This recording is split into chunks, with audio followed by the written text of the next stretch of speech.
कहानी बड़ी अजीब है। मुझे लगता है सिर्फ मैं नहीं, हम सब, आप में से भी बहुत सारे लोग, कई बार ये जहन में ख्याल आता है कि इंसान मरता है तो फिर क्या होता है।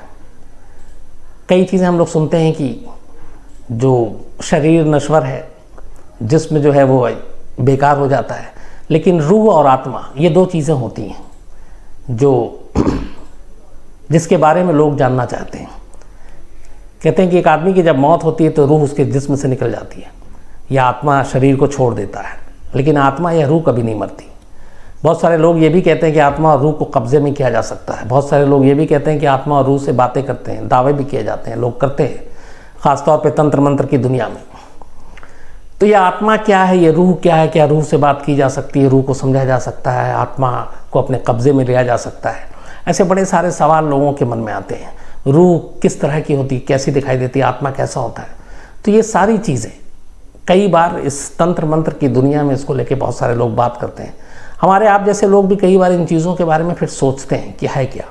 लेकिन कोई आत्मा से मिलने की बात करे, रूह तक जाने की बात करे, उसके सामने बैठ के बातें करने की बात करे, उसको अपने वश में या कंट्रोल में करने की बात करे, तो फिर बड़ी अजीब सी चीज़ होती है। ये कहानी यहीं से शुरू होती है। केरल की एक फैमिली जो त्रिवेंद्रपुरम की रहने वाली, बहुत ही अमीर फैमिली और बहुत ही पढ़ी लिखी फैमिली, ये भी नहीं कि ये इस तरह की चीज़ें, एक जिसकी एजुकेशन कम है या जानकारी नहीं है, वहाँ की बात है। तो केरल में एक बहुत ही अच्छी फैमिली रहती थी। फैमिली के जो मुखिया थे वो रिटायर्ड प्रोफेसर, बहुत अच्छे कॉलेज में केरल के पढ़ाया करते थे। उनकी वाइफ रिटायर्ड डॉक्टर थी। एक बेटी ऑस्ट्रेलिया में पढ़ी थी और उसने डॉक्टरी की डिग्री ली बाकायदा और डॉक्टर बनकर वो इंडिया लौटी। और एक बेटा था। इस फैमिली में कुल 4 लोग थे। जो बेटा था वो 30 साल का, वो भी ऑस्ट्रेलिया गया और उसने वहाँ मेडिसिन की पढ़ाई की और मेडिसिन की पढ़ाई में उसने डिग्री ली। उसके बाद वो अचानक इंडिया आता है, पढ़ाई से उसका मन हट जाता है और ऑस्ट्रेलिया में रहने के दौरान ही उसे ये एक मन में आता है, कहीं उसने कुछ पढ़ा देखा कि वो एस्ट्रल प्रोजेक्शन जो है उसके बारे में जाने। एस्ट्रल प्रोजेक्शन मतलब आत्माओं को काबू करना, रूहों से बात करना, ये चीज़ें होती हैं। तो ये सारी चीज़ें क्या होती हैं उसको दिमाग में घर कर गया। ऑस्ट्रेलिया में डॉक्टरी की मेडिसिन की पढ़ाई करते हुए वो वापस इंडिया आता है, केरल तिरुवनंतपुरम अपने घर। और जिस इलाके में ये रहता था वो इलाका बहुत ही पॉश एरिया, आम लोग वहाँ घर खरीदने की भी नहीं सोच सकते, इतना महंगा। जो केरल के सीएम का घर है सरकारी, उससे सिर्फ 600 मीटर की दूरी पर इस फैमिली का घर था। तो ये 2017 में ऑस्ट्रेलिया से लौटता है। बहन पहले ही लौट चुकी थी। इसका नाम था केडल जीनसन राजा। तो केडल 2017 में वापस आता है केरल। लेकिन आने के बाद भी ये फैमिली के साथ उसी घर में तो रहता है, लेकिन बिल्कुल कटा कटा अलग अलग, अपने कमरे में अकेला दिन भर कई दिन तक सिर्फ खाना पीना और इसको छोड़ दें तो बाकी किसी से बात भी नहीं करता, अपने आप को कमरे में बंद रखता और सिर्फ ये आत्माएं और रूहों और इनके बारे में पढ़ता, समझता, बातें करता। और इसके दिमाग में ये घुस गया कि ये उनसे बातें करेगा, उनकी दुनिया के बारे में जानने की कोशिश करेगा। धीरे धीरे ये चीज़ें उसके दिमाग में इतना घर कर गई। एक पढ़ा लिखा बेहद लड़का जो कि उसे लगा कि इस आत्मा और रूह तक पहुंचने के लिए सबसे ज़रूरी ये है कि किसी का जिस्म चाहिए, क्योंकि उस जिस्म के अंदर ही आत्मा या रूह कैद होती है। तो अब इसने कोशिश की कि ये कहाँ से मिल सकती है, और बिना किसी जिंदा इंसान के, बिना किसी जिस्म को हासिल किए हुए वो अपने मकसद तक पहुँच नहीं सकता था। फैमिली में उसके कुल, जैसा आपको बताया, 4 लोग थे। साथ में एक आंटी रहा करती थी। इसके पिता, जिनका नाम ए राजा थंगम, उम्र 50 साल बल्कि 60 साल। इसकी माँ सी जीन पद्म, जिनकी उम्र 58 साल। एक बहन कैरोलिन जो डॉक्टर की पढ़ाई करके आई थी ऑस्ट्रेलिया से, 25 साल। और एक आंटी थी इसकी 70 साल की, उनको दिखाई कम देता था। और इनके अलावा घर में एक मेड आया करती थी डेली। तो अब अचानक इसको लगा कि सब कुछ तो हो गया, लेकिन मुझे एक जिस्म चाहिए, एक शरीर चाहिए जिसकी आत्मा को मैं निकालूं और उस आत्मा को अपने कंट्रोल में करूं, उससे बातें करूं। ये उसके दिमाग में चल रहा है। लेकिन वो जिस्म, वो शरीर कहाँ से लाऊं? फिर इसने तय किया। अचानक इसको अपने घर के लोगों पे ही नज़र पड़ी और इसने कहा कि इनसे बेहतर तो कुछ हो नहीं सकता। इसके बाद 5 अप्रैल 2017 की बात है। सिस्टर इसकी बाहर गई हुई थी फादर जो है वो भी बाहर गए हुए थे, माँ घर पे थी, आंटी घर पे थी, आंटी बुजुर्ग थी, 70 साल थी, और मेड काम कर रही थी। इसे लगा कि सबसे बेहतर तरीका यही है कि मैं सबसे पहले अपनी माँ की ही आत्मा को अपने कंट्रोल में करूं, और आत्मा को कंट्रोल में करने का मतलब ये है कि पहले माँ का मरना ज़रूरी है। उसने मेड का इंतज़ार किया क्योंकि उसे लगा था कि मेड शायद पकड़ ले। मेड को फिर उसने जल्दी भेज दिया घर। अब घर में सिर्फ माँ और आंटी ग्राउंड फ्लोर पे, माँ फर्स्ट फ्लोर पे। उसके बाद इसने पहले ही 2 चाकू खरीद के लाया था। माँ के कमरे में जाता है और वो खंजर अपनी माँ के जिस्म में डाल देता है। माँ चीखती है, उम्मीद भी नहीं थी कि बेटा इस तरीके से करेगा। और उसके बाद खंजर मारने के बाद वो अपनी माँ के पास बैठ जाता है और जो भी उसने पढ़ाई की थी इस एस्ट्रल प्रोजेक्शन के बारे में, उसके बारे में सोचने लगता है। जो तंत्र मंत्र है वो पढ़ना, बुदबुदाना शुरू कर देता है। और धीरे धीरे उसकी माँ तड़पते हुए, सिसकते हुए अपना दम तोड़ देती है। और ये उस उम्मीद में माँ के पास बैठा रखता है कि वो रूह बाहर निकलेगी, वो आत्मा बाहर आएगा, वो उसको कंट्रोल करेगा, उससे बातें करेगा, वो जानेगा कि ये चीज़ें क्या होती हैं। धीरे धीरे करके माँ ने दम तोड़ दिया। जाहिर सी बात है कि ना कोई आत्मा उसको दिखाई देगी ना रूह, कभी ऐसा हुआ नहीं है। तो थोड़ी देर के बाद उसे लगा कि जब माँ मर चुकी है, लेकिन जिस मकसद से उसने मारा वो तो पूरा हुआ नहीं, तो उसे लगा कि ये कुछ गड़बड़ हो गया।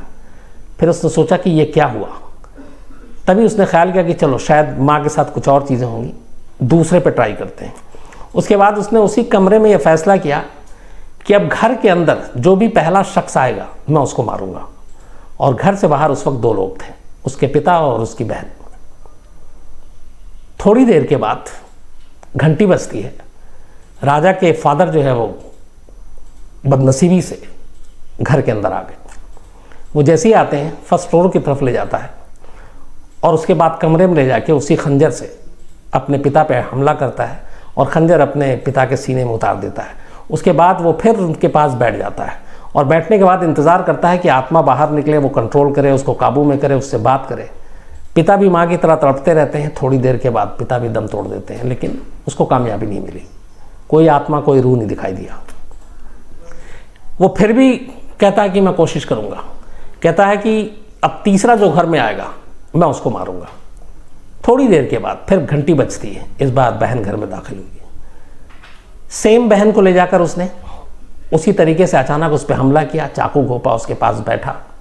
आत्मा रूह का इंतज़ार करने लगा। ना आना था, ना मिला, ना दिखाई दिया।